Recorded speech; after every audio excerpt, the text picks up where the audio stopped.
আধুনিক বাংলার সমাজ সংস্কৃতি শিক্ষা-দীক্ষা যেকোনো প্রগতিশীল মনোভাবের প্রথম সূচনা রামমোহন রায়ের বিস্ময়কর প্রভাব থেকে শুরু হয়।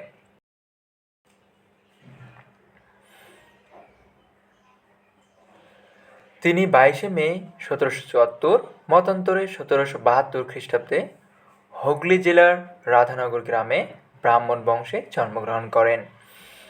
তার উপাধি ছিল বন্দ্যোপাধ্যায়। তার ছদ্মনাম শিবপ্রসাদ রায়। সতীদাহ প্রথার বিরুদ্ধে আন্দোলন, জুরির বিচার এমন একটি বিচার ব্যবস্থা যেখানে 7 থেকে 12 জন নিরপেক্ষ সদস্য থাকবে। সম্পত্তিতে স্ত্রীলোকের অধিকার, পাশ্চাত্য শিক্ষার সম্প্রসারণ প্রভৃতি ব্যাপারে তিনি পথিকৃত ছিলেন। তিনি একেশ্বরবাদী তত্ত্বের দ্বারা বেদান্ত উপনিষদকে রূপান্তরিত করে আধুনিক ভারত চেতনায় তাকে ইউরোপের জন উইক্লিফের মতো মর্নিং স্টার অফ রিফরমেশন বলা হয়। তিনি 1815 থেকে 1830 খ্রিস্টাব্দ পর্যন্ত মোট 15 বছরে 30টি বাংলা পুস্তিকা রচনা করেছিলেন। 1830 খ্রিস্টাব্দে মুঘল বাদশাহের উকিল হয়ে বিলাতে যাত্রা করেন এবং সম্রাট তাকে রাজা উপাধি প্রদান করেন। তার রচিত সংস্কৃত গ্রন্থের অনুবাদগুলো হল বেদান্ত গ্রন্থ 1815 খ্রিস্টাব্দ, বেদান্ত সার 1815, উপনিষদের অনুবাদ গ্রন্থ 1815 থেকে 1819 এবং বিতর্কমূলক রচনার মধ্যে উৎসবানন্দ বিদ্যাবাগীশের সহিত বিচার 1818, গোস্বামীর সহিত বিচার গ্রন্থ 1818 এবং সহমরণ বিষয়ক গ্রন্থ প্রবর্তক সংবাদ গ্রন্থ 1818 খ্রিস্টাব্দে রচনা করেন।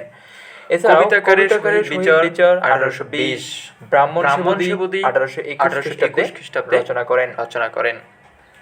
সহমরণ বিষয়ক গ্রন্থ 1823 খ্রিস্টাব্দে রচনা করেন। 1833 খ্রিস্টাব্দে গৌড়ীয় ব্যাকরণ এই মহারচনা করেন। 1828 খ্রিস্টাব্দে ব্রহ্মসঙ্গীত রচনা করেন রায়। এছাড়াও সংবাদ কৌমুদী পত্রিকা তারই সৃষ্টি। বাঙালি লেখা প্রথম বাংলা ব্যাকরণ তিনি রচনা করেন। তিনি বাংলা সাহিত্যে গদ্য রচনায় বিশেষ ভূমিকা রেখেছিলেন। তার গদ্যে ঋজুগতি তীক্ষ্ণ ও যৌক্তিক পারম্পর্যে সুগঠিত। রবীন্দ্রনাথ রামমোহন সম্পর্কে বলেছিলেন, কি বিদ্যা শিক্ষা, কি সমাজ, কি ভাষা, আধুনিক বঙ্গদেশে এমন কিছু নাই রামমোহন রায় সহস্তে যাহার সূত্রপাত করিয়া যায় নাই। কবিবর ঈশ্বরগুপ্ত তাকে দেওয়ানজি বলেছিলেন। রামমোহন রায় রংপুরে ইস্ট ইন্ডিয়া কোম্পানি দেওয়ান ছিলেন। 1821 সালে রাজা রামমোহন ও ভবানীচরণ বন্দ্যোপাধ্যায় সংবাদ কৌমুদী নামক একটি সাপ্তাহিক পত্রিকা প্রকাশ করেন। তিনি পাঠ্যপুস্তকের বাহিরে সর্বপ্রথম বাংলা গদ্যরীতি ব্যবহার করেন। তিনি প্রথম বাংলা প্রবন্ধ রচনা করেছিলেন। 4 ডিসেম্বর 1829 খ্রিস্টাব্দে রাজা রামমোহন রায়ের প্রচেষ্টায় ব্রিটিশ সরকার সতীদাহ প্রথা নিষিদ্ধ করেন। এছাড়াও একেশ্বর উপাসনার লক্ষ্যে 1815 খ্রিস্টাব্দে আত্মীয় সভা নামক একটি প্রতিষ্ঠান তিনি গঠন করেন। দেশে পাশ্চাত্য শিক্ষা বিস্তারের লক্ষ্যে 1817 খ্রিস্টাব্দে হিন্দু কলেজ প্রতিষ্ঠা করেন। এছাড়াও অ্যাংলো হিন্দু কলেজ 1823 খ্রিস্টাব্দে তিনি প্রতিষ্ঠা করেন।